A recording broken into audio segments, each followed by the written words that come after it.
MC questioned the White House secretary's ability on television. The ingenuity makes America admire. The bright lights of the studio flickered, casting an almost artificial glow over the set.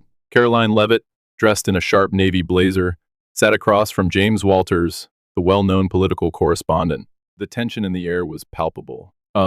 Caroline had prepared herself for this moment, a live interview on national television where every word would be scrutinized by millions. James, with his characteristic smirk, adjusted his microphone before turning to face Caroline. His reputation for tough questions preceded him, and she knew he would not hold back. But she had a job to do, and she wasn't about to let him rattle her. "Thank you for joining me today, Caroline," James began, his voice smooth but laced with an undertone of challenge.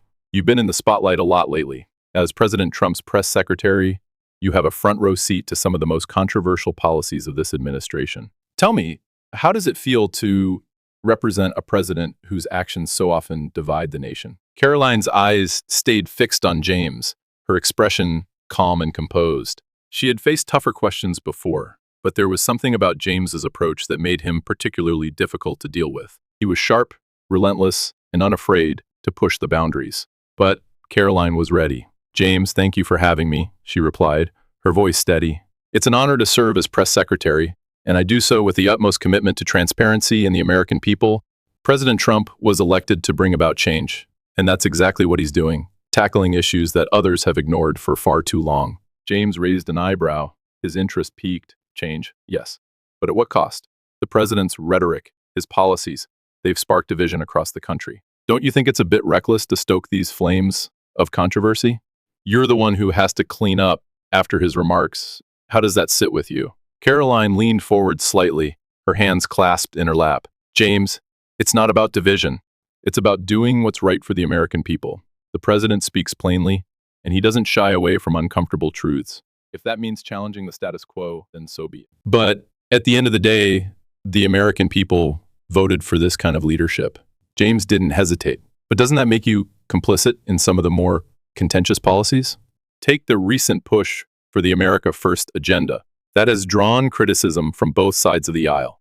How do you justify these policies, knowing that they are so unpopular?" Caroline's jaw tightened for just a moment, but she regained her composure. She had anticipated this line of questioning. It wasn't the first time someone had questioned her loyalty to the administration. And it certainly wouldn't be the last. I don't see it as a matter of popularity, James. I see it as a matter of principles.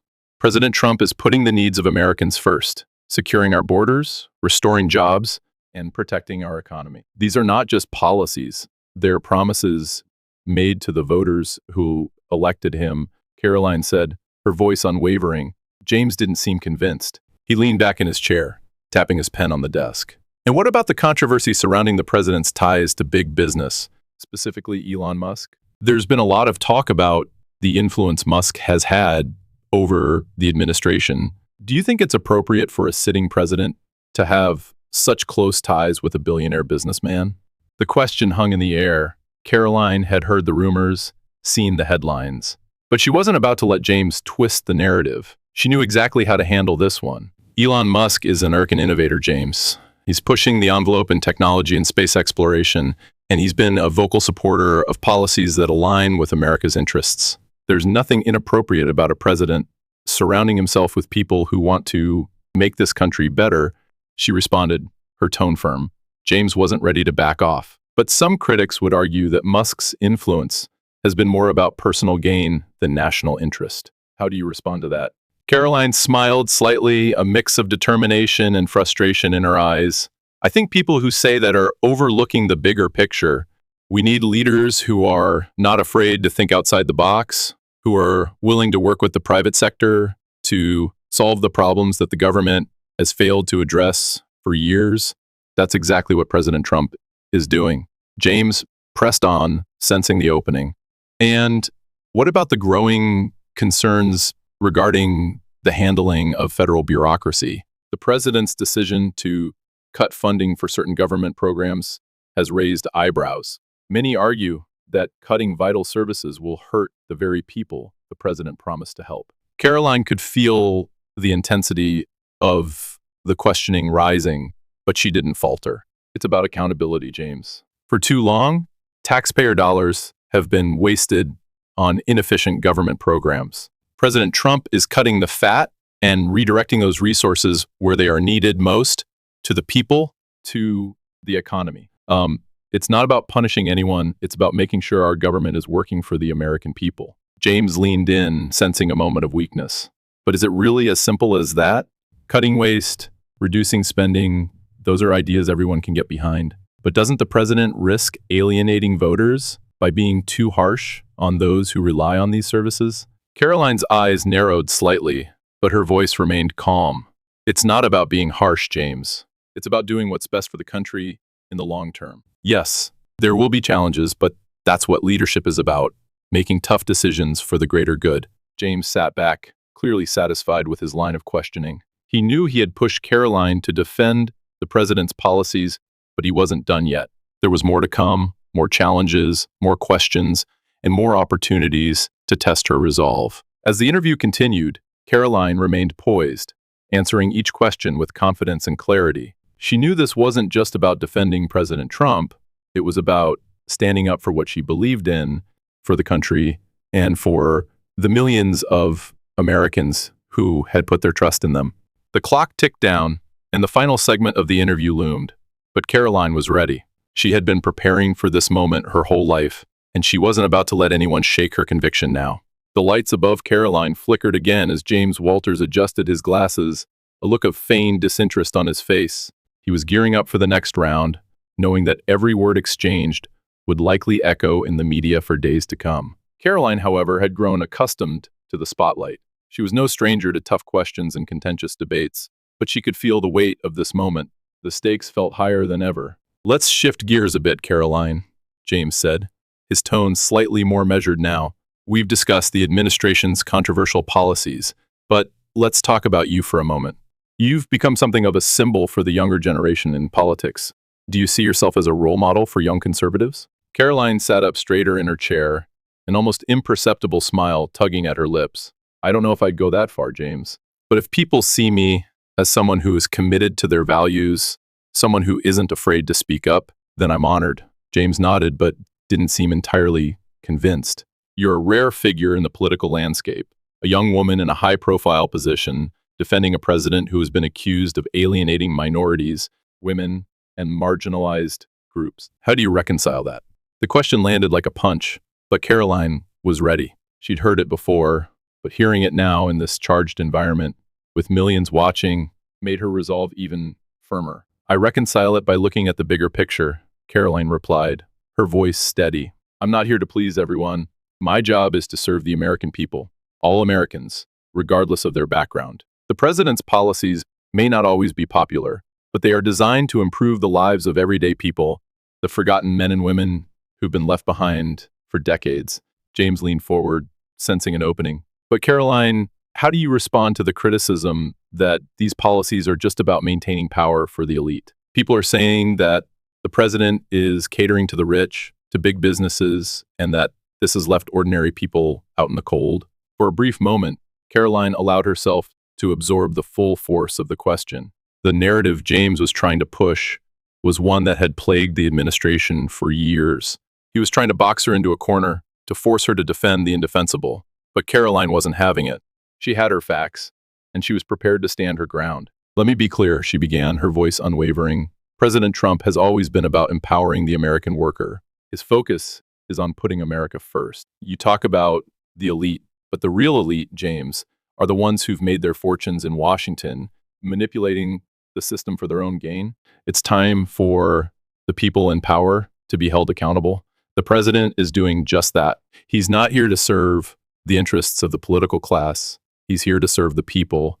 James shifted in his seat, clearly looking for a way to poke holes in her defense, but Caroline wasn't done. "And if you're talking about businesses, then let's talk about the economy.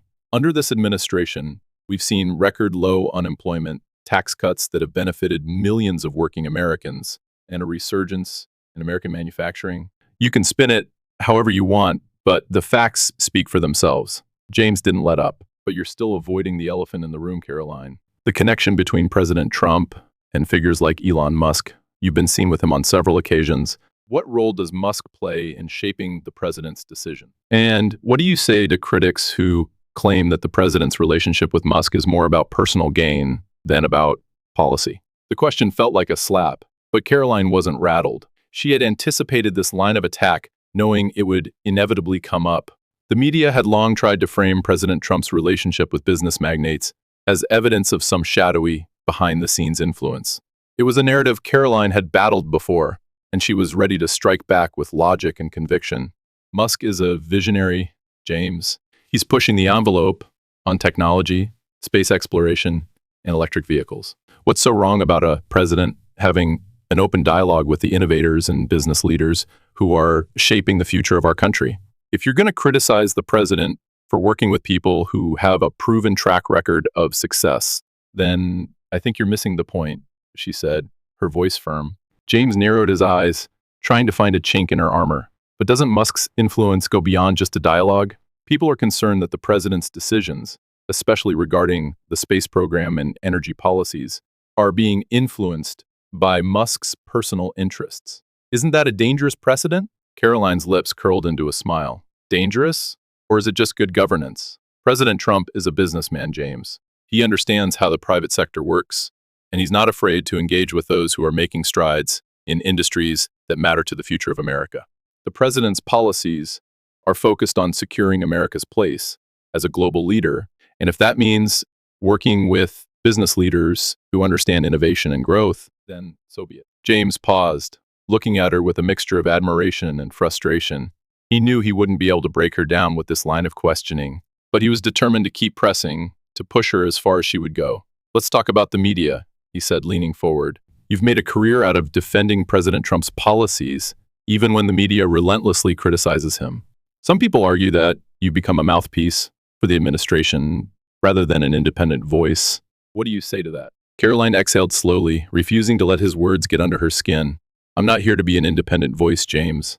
I'm here to be a voice for the truth. The media has a responsibility to report facts, not push narratives.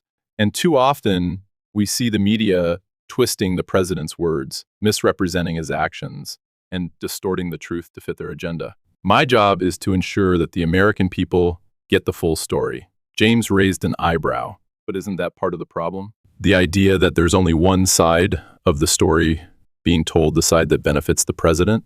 How do you reconcile that with the need for a free and fair press? Caroline's response was sharp. I don't think you understand, James. A free press doesn't mean a press that's free to lie, mislead, and distort the truth. It's about fairness, balance, and presenting all sides of the story. And right now, we're seeing a media landscape that's anything but balanced. The tension between them was palpable, the exchange growing more intense by the second. Caroline could feel her heart rate quickening, but she kept her cool. This was the job she had signed up for, to stand tall in the face of adversity and defend what she believed in, no matter the cost.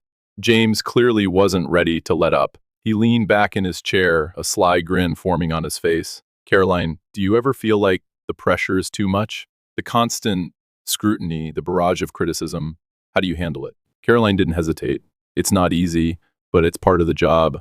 I'm here to do a job for the American people, and if that means facing criticism, then so be it. But I'll tell you this, James, the first sleep well at night because I know I'm doing what's right. James, sensing that this was a conversation he wouldn't win, leaned back and gave a nod. Well, Caroline, the first think we've covered a lot of ground today.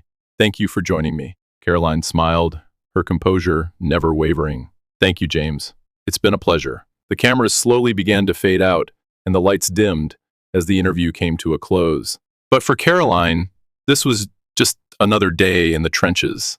Another battle was fought, and she had come out on top. The studio lights flickered to life again, and the tension in the room seemed to thicken. James Walters had pushed Caroline Leavitt hard during the first part of their conversation, but he wasn't done. The stakes were high, and he knew this interview would draw more attention than any of his previous segments. Caroline, on the other hand, remained an immovable force. She was no stranger to pressure, after all. Defending President Trump's controversial decisions had made her a target. But as the conversation shifted, Caroline felt the weight of another question hovering in the air. James leaned forward, eyes sharp as ever. Caroline, let's talk about your career trajectory. You've risen quickly through the political ranks. You were a White House intern at just 21, and now at 27, you've become one of the most influential voices in the administration. People are curious. How did you navigate the challenges of being a young woman in such a male-dominated world? Caroline wasn't thrown by the question. She had faced far worse, but the implication of her age and gender was never lost on her. It was always there, in the undercurrent of every conversation, every glance. Still, she refused to let it define her. I think you're right that it's a tough environment for women in politics, but I've always believed in being unapologetically myself. She began, I never expected to be handed anything, and I certainly didn't want to be seen as a token or a novelty. I worked hard to earn my place in this administration, and being young, being a woman, doesn't make me any less capable. James, sensing a rare opportunity to press further, asked, but is that enough? Are you ever bothered by the notion that you're just a mouthpiece for the administration, that you're just being used for political purposes? Caroline's smile was subtle but firm. She knew this question wasn't about her abilities or qualifications. It was about undermining her credibility, but she had never been one to back down. I'm here because I believe in the president's vision for America. I'm not here to be a puppet, James. I'm here to do a job, to speak the truth, and ensure the American people know what's really happening. If people want to call me a mouthpiece, that's their prerogative. But I'm not just spitting out talking points. I'm giving them a perspective that matters. Her confidence radiated in the room, and James hesitated. The response was stronger than he expected, and for a moment, he wasn't sure how to push forward, but he quickly recovered. I appreciate your conviction, Caroline, but surely you can see how some might question your loyalty, given that your family was not particularly political before your involvement with President Trump. There's an argument to be made that you might be too close to the administration. Some say that you've traded your personal beliefs for access and power. Caroline could feel the trap being set, but she had dealt with these kinds of insinuations countless times. The idea that she was some kind of opportunist was a narrative that had followed her ever since she joined the Trump campaign. People were quick to paint her as a puppet of power, ignoring the fact that she had chosen to fight for what she believed in, even when it wasn't popular. I grew up in a small business family, Caroline said, her voice softer but still carrying weight. We were never political. My parents worked hard for everything they had. When I decided to get involved with President Trump, it wasn't about seeking power. It was about believing in his message, a message that spoke to the heart of working class Americans like my family. I wasn't looking for access. I was looking for change. James tilted his head, clearly unwilling to drop the issue. But what do you say to those who think your support for Trump, particularly his controversial policies on immigration and race, might be harmful? Don't you feel responsible for the impact these policies have on the most vulnerable communities in this country? This was the question Caroline had been waiting for. It was the line she had been trained to defend, the accusation that the Trump administration's policies hurt those who needed help the most. The moment was delicate, but Caroline had spent years studying the facts, crafting her arguments. She wasn't just going to accept the premise of the question, she would turn it around. First off, James, Caroline began, her voice unshaken, the president's policies were designed to protect the American people, all Americans, including vulnerable communities. Take a look at the unemployment rates. Under President Trump, historically underserved communities saw record low unemployment. African Americans, Hispanic Americans, and Asian Americans had some of the best job numbers in decades. She paused, letting her words land. The statistics were hard to argue with, but James tried to pivot. Sure, the economy is doing better for some, but that doesn't change the fact that President Trump's rhetoric has fueled division, he said, his expression skeptical. His attacks on immigrants, minorities, and certain groups have left many feeling isolated and marginalized. Do you think his words have consequences? Caroline was ready. She had anticipated this line of questioning. The media had made the connection between Trump's rhetoric and societal division countless times. But Caroline understood that words were often manipulated, taken out of context, and twisted to fit an agenda. She had seen the manipulation firsthand. Words matter, James, she agreed, nodding slightly, but actions speak louder than words. The president's policies have been about empowerment, not division. And if you look at his actions, the criminal justice reform, the lowest unemployment rates for minority groups, the focus on opportunity zones. These are policies that have lifted people up, not torn them down. She leaned forward, her tone resolute.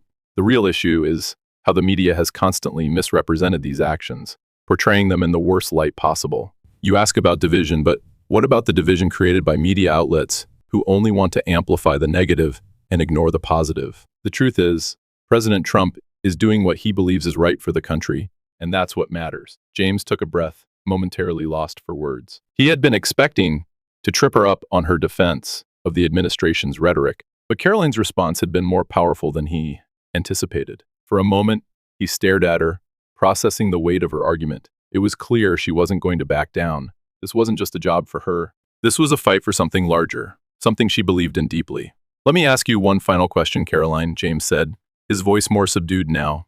"Given everything we've talked about today, and considering the controversy that surrounds the administration, do you ever worry about the long-term impact of aligning yourself so closely with Trump? Is this the hill you're willing to die on?" Caroline didn't hesitate. "I don't view this as aligning with a person, James. I'm aligned with a set of values. And those values are about protecting America, putting the needs of the people first, and standing up for what's right. This isn't about one man.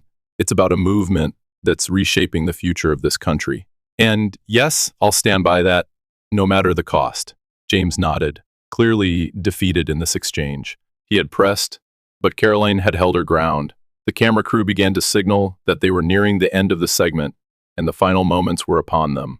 "Thank you for your time, Caroline," James said, though there was a faint edge of respect in his voice now. Caroline smiled, her composure intact. "Thank you for having me." As the lights dimmed and the cameras turned off, Caroline exhaled deeply. Another interview, another victory. But the fight was far from over. The real battle was yet to come. The studio quieted as the cameras turned off, but the weight of the conversation lingered in the air. Caroline Levitt stood up from her chair, the adrenaline still pumping through her veins. She had been in interviews like this before, where the questions were designed to provoke, to unsettle, and to challenge her. But this time, it felt different. It wasn't just about defending President Trump's policies or countering accusations. This was personal. Behind the scenes, Caroline was met by her communications team. They exchanged quick nods and shared knowing glances. They knew the media would dissect every word, twist every phrase, and amplify every controversy.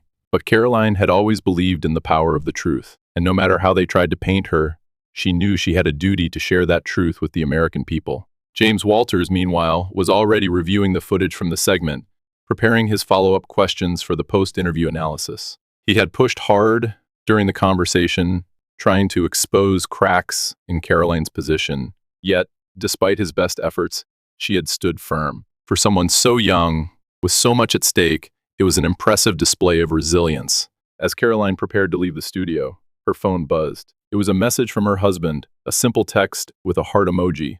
The words were a reminder of what truly mattered: their family, their future, and the support they gave each other. But there was no time to rest. The world would continue watching, and the political landscape would keep shifting. Caroline understood the game, but she wasn't playing for short-term victories. Her goals were bigger, more enduring. She was determined to continue her fight for the principles that had driven her since the beginning. As she walked out of the studio, her mind was already racing ahead. The next battle, the next challenge, it was all part of the mission. And as she looked toward the future, Caroline Levitt knew one thing for sure: she was just getting started. The following days were a whirlwind. Caroline's interview had stirred up more than just a few headlines. It had ignited a firestorm. The media was relentless, and the criticisms came from all directions. Despite her firm stance and calm demeanor during the broadcast, the press knew how to twist a narrative. They zeroed in on her defense of Trump's policies, questioning her credibility, her loyalty, and even her motivations. It was standard procedure in this world, but for Caroline, it felt like the stakes had never been higher. She sat in her office, the weight of the media's constant barrage pressing down on her. She had faced these moments before, but this time there was a personal sense of responsibility. Caroline wasn't just defending an administration or a political agenda. She was defending her integrity, and that was a battle she couldn't afford to lose. Her team was quick to rally around her, reinforcing her position with data, counter-arguments, and strategic talking points. But Caroline knew The fight wasn't just about the facts, it was about perception. The public's view could be shaped in an instant, and once that narrative was out there, it was hard to change. She would need to be more than just a spokesperson. She would need to be a symbol of steadfast belief in her principles. Then came the call from the president's office. It was a brief conversation, just as it always was. "Keep doing what you're doing," he told her. "Don't let them break you. We need you out there." It was a reminder of why she had taken this job in the first place. She wasn't just representing the administration, she was fighting for the people who trusted them. And those people, no matter how much the media tried to silence them, would continue to stand with her. As Caroline prepared for the next round of interviews, she reflected on the path she had taken. She had never imagined this level of scrutiny when she first joined the campaign, but now she embraced it. It wasn't just about her voice, it was about the voices of all those who felt unheard, ignored, or marginalized, and she would fight for them no matter what it took. The media frenzy had finally started to quiet down. The intense scrutiny, the headlines, and the constant questioning had all begun to fade. Yet, Caroline Levitt knew this was just another moment in a much larger journey. She had weathered the storm, but the winds were never too far behind. It was part of the job, part of the price you paid when you chose to stand firm in your beliefs. Sitting at her desk, Caroline took a deep breath and glanced at the photos of her family that adorned her office. The chaos of the political world was often consuming, but it was moments like this quiet, reflective that reminded her of why she kept pushing forward. She thought of her husband, of their son, Nico, and the future they were building together. She thought of the people who believed in her, the ones who reached out with messages of support after every interview, every challenging moment. It was them she fought for. Caroline knew the role she played in this administration was unique. As the youngest press secretary in history, she had already broken barriers, challenged expectations, and navigated a political landscape that few her age had ever experienced. Yet, there was still so much more to do. Her phone buzzed, and she glanced at the screen. It was a text from her team. A new round of interviews was lined up for the following week. More questions, more scrutiny, more moments where she would need to stand tall. But Caroline felt ready. The fire had only grown stronger within her. She wasn't just here to represent the administration or defend the president. She was here to be a voice for those who were often overlooked, to stand for the principles that mattered most, even in the face of relentless opposition. As she looked out the window, watching the world continue to turn, Caroline Levitt knew that her journey was far from over. The path ahead would be filled with challenges, but it was one she was more than prepared to walk. She had her family, her team, and the unwavering belief that the fight for what was right was always worth it. And so she would keep going with the same determination and resolve that had brought her this far.